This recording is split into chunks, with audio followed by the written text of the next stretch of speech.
Hi everyone, Lindsay Fisher here from Graduate Growth Group. So by now we have all cleared that logistical hurdle of getting our work from home spaces set up and the video conferencing technicalities all worked out. And so what we thought that as a group that heavily focuses on building and developing soft skills is we thought we could bring you some quick quarantine tips as it relates to interacting in our new virtual environment. So let's talk about introverts and extroverts. Introverts get their energy from solitude. So in their alone time, that's whenever they recharge and they feel at their best. Whereas opposite are extroverts, and extroverts get their energy from other people. So they thrive off of interacting and having conversations with others.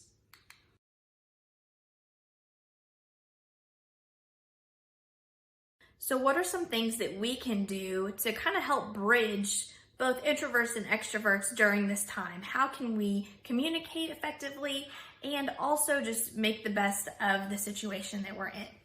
So one thing that we can do is if you have an introverted coworker or friend, just send a text message. I know it sounds kind of silly, but especially whenever you're thinking about a coworker, that's not always what we're thinking of at top of mind. But that's a low pressure way to communicate specifically with somebody who is considered an introvert.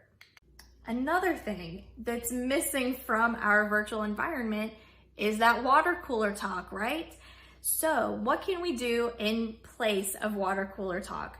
Well, there's games. Games still keep a connection. It's also low pressure and it's entertaining. It kind of takes your mind off of actual work.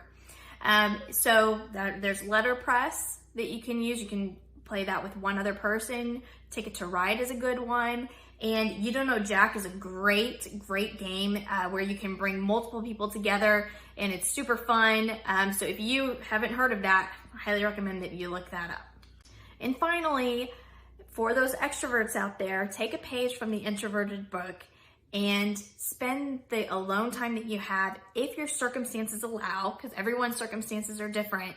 But if your circumstances allow, take a page from the Introvert's book and spend some time alone learning something that you've been wanting to learn or conquering that one project, cleaning out the garage, getting your backyard and your garden set up, whatever that might be. Take this as an opportunity if you're able to do so. So with that, I hope that you found some of these tips helpful, and those are our quick quarantine tips for this week.